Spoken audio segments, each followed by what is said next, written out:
I am back, and I am claiming quest rewards. Look at this. Free basic gas turbine.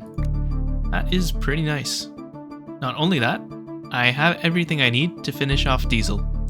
Let me show you the full flowchart.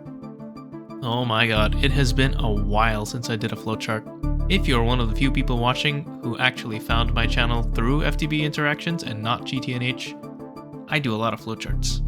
And they are all available on the HamCorp Discord. But this one is for diesel, the early game diesel. There's obviously better ways to get diesel, but this is the flowchart for what's listed in the quest book, basically. Starting on the left with mineral enriched eggs from chickens, you compress them, then you centrifuge them, then you combine them with canola seeds, which you get from canola chickens in a chem bath, to get crystallized canola seeds, which you combine with oil in a mixer to get crystallized oil.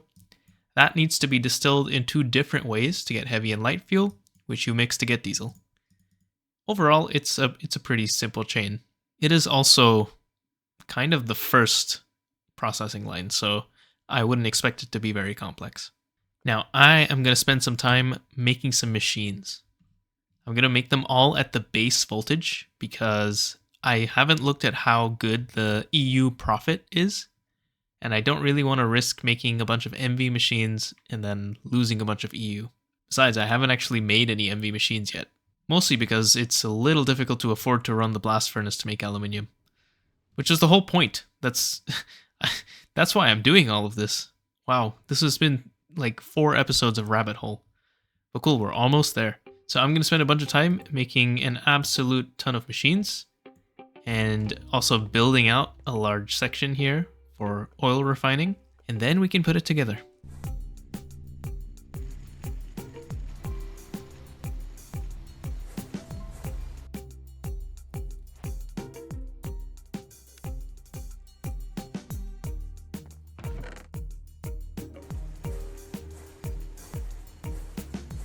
I am back with another rabbit hole. So I need the MV mixer to continue, right? Because diesel mixing is an MV recipe. To do this, I need MV circuits. And to make MV circuits, I don't need a circuit assembler, but I would really like one because it makes it so much more efficient. So to make a basic circuit assembler, the LV one, I need 2 MV circuits. And I just have to make these the shit way, which is like this, but I just have to make 2 and that's it. And this is fine, except I need diodes. And also even in the good recipe, I still need diodes. Diodes are a bit of an issue. Everything else is fine. Even the good circuit boards are fine. The phenolic circuit boards are easily made with glue and wood pulp. But diodes need gallium arsenide. And gallium arsenide needs gallium and arsenic. And I'm not sure where to get those. I definitely don't have any already. I've checked. But let's see. So arsenic. One way to get arsenic is from electrolyzing arsenic trioxide, which I can get from blasting cobaltite with some oxygen. I also get some cobalt oxide and sulfur dioxide. This is an MV recipe, which is fine, because I have 4 LV generators, so I can do an MV recipe. So this is one option. Another option is to centrifuge realgar, and I can get realgar in redstone veins, apparently. So both of those are pretty easy to do. Arsenic is not really that much of an issue. Gallium, though, from centrifuging purified piles of sphalerite dust. Sphalerite spawns in the nether, so it's possible I could go and keep looking in the nether and I would eventually find some. Another way, which is maybe a little bit better actually, is to chem bath crushed bauxite with sodium persulfate. Sodium persulfate I can make. It's a little bit annoying, but it's possible. I have to do sulfuric acid and salt to get sodium bisulfate, which I electrolyze to get sodium persulfate.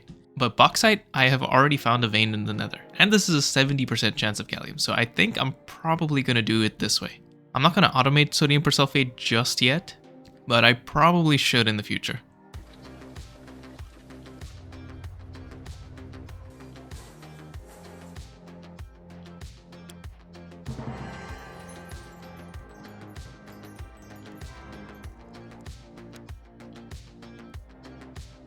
Okay, I got everything. I just need 2 aluminium rods to make an MV motor, and then I can make the mixer. And then I need to make some cables and a power source or battery buffer. And then I'm good. I can put things together. For the aluminium though, for the ingot. I can just directly smelt aluminium dust, and that is better. But there is this quest, and I just want to finish the quest. So I'm going to make some nuggets. The first few nuggets are made by blasting sapphire. And I have a little bit of extra sapphire dust, so why not? Just for the quest. Surely this isn't going to power fail, right?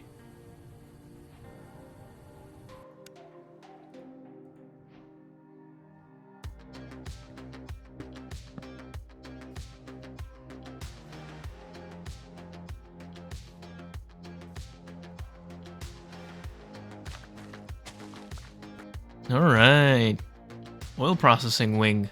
It's another A-frame. It's a little hard to tell because it's so dark, but yeah, it's just a little expansion off of the cylinder that I made. I think it's pretty nice. I don't know if machines explode in the rain, so I made a partial roof. I guess I'll find out. That said, I don't think I've seen it rain at all. Is rain just disabled in this pack or something? I have no clue. Guess I'll find out. I do need to add some way to get up and down though. That would be really nice. But I'm gonna go grab all my machines and I am going to set up oil processing. Finally. Here is my oil setup. It is a little spaghetti, but I think that's okay because so long as I don't have applied energistics or at least logistics pipes, spaghetti is kind of unavoidable. Because making things is a pain in the ass, so I want to make as few things as possible. Now let me show you what I have here. So everything starts at the 2 chickens, of course. Mineral chicken makes mineral eggs, get compressed, get centrifuged, methane goes in here, hopefully. Mineral resin goes into the chem bath. The other byproducts go into these barrels, the item ones, through this pipe in the back. And yeah, the overflow is voided. I need to find a way to deal with the excess methane as well, because once this fills up, everything's gonna back up. But I think I can just burn it in a gas turbine, or at least I can burn excess, so that's nice.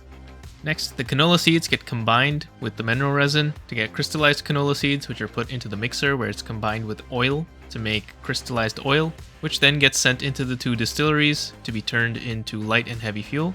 And I'm not noticing that I'm missing a conduit here. But the light and heavy fuel go into this MV mixer. It's not obvious, but this is an MV mixer where they are combined into diesel. And then the diesel, I pump straight into a fluid transfer node.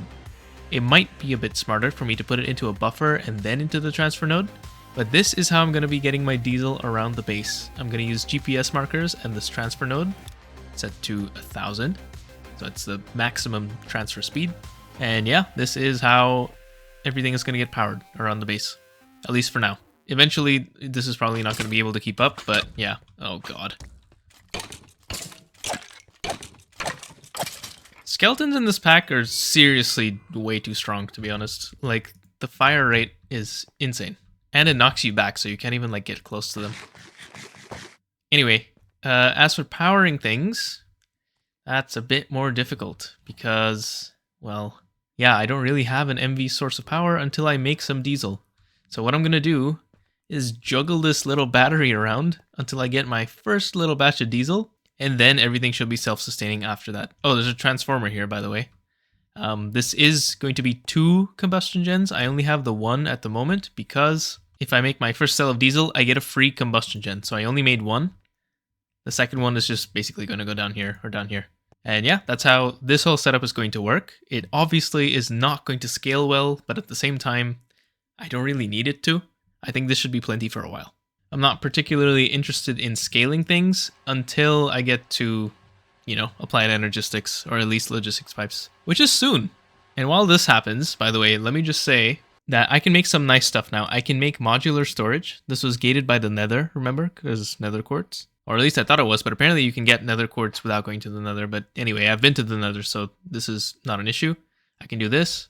I can also make the tier 3 storage module because I can make reinforced alloy, MB assembler. And I think I can even get started on logistics pipes. It might be a little expensive because it's quite a bit of steel and red alloy, but it should be doable. And that would be super nice because then I can get some auto crafting going. Where's the zombie? Oh god, I'm tired of mobs. But yeah, nice. We got power. I'm gonna jumpstart this with 1 cell of light fuel. And here we go, diesel. That was quick. That was easy. Nice. This gets me another combustion gen, which is super nice, which I'm gonna put here. Well, first I'm gonna connect some stuff. And now I'm gonna put this here. And I believe this should be fully self-sustaining. I need to turn on auto output. Now this should be fully, totally, completely self-sustaining. Everything should be going now. And it seems like it kind of is. Yeah, the centrifuge and the chem bath are seemingly the slowest steps. Distillation is also relatively slow. Yeah, this is it's gonna take a while to build up a nice big backlog of diesel, but it's happening. I can let this run now, and we are chilling. And so I am proud to say diesel is fully automated. Oh, I gotta... crap. I gotta grab one of these. I'm gonna avoid the light fuel in here. Alright. All done. Awesome. Now we have power set up kind of properly. And I'm feeling confident in scaling things up a lot. So I think it's time for another wing of the building. It's finally time to make a true machine floor instead of just this jank little setup I have at home. But first, a little bit of self-care in making modular storage and potentially logistics pipes. I'll start on logistics pipes. There's a whole quest tab about it. I haven't really looked into it, and I don't really know how much is possible at the moment, but I would like to do as much as I can. On top of that, I would love to make at least travel anchors, if not also a staff of traveling. And I think I can do travel anchors pretty easily. Staff of traveling is a bit more involved because it needs infinity rod, which needs grains of infinity, which are a slight hassle to make at the moment. But travel anchors are not too difficult to make at all. It's just iron, conduit binder, which is gravel, sand, and clay, and a pulsating crystal, which is the most expensive part because it needs pulsating iron ingots, which basically boils down to needing ender pearls. Oh, and an MV alloy smelter. So it's possible. It's doable now, but it's the most expensive part. Definitely well worth it because getting from here up the mountain to my storage, ooh, it has been very annoying. But I think my first priority is going to be modular storage because if I can have all my storage in one little block, that's going to make batch crafting so much easier. After that, I'll take a look at MV proper and see what kind of infra I'm going to need. I do want to make passive aluminium. I think that would be a good idea. And maybe some more blast furnaces. Alright, bit of planning, bit of building. I'll see you soon.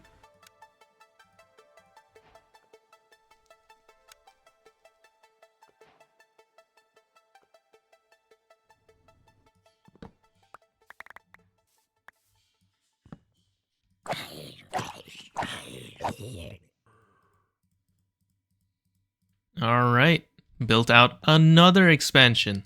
Is that 2 expansions in one episode? I think it was. Yeah, that was a lot of work actually. This one is quite a bit bigger than the first one. In fact, I don't know how big it's going to be.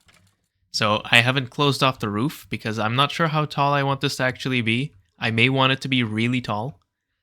I'm not sure yet. But my plan is for this to be kind of an oval shape or like an oblong, like a pill shape. With the ability to expand this way as much as I need. So I'm not going to close the pill until I know, like, I'm not going to be using this building anymore. So that just may never happen, which is also possible. There is space underground for, like, maintenance stuff, but it's extremely underdeveloped.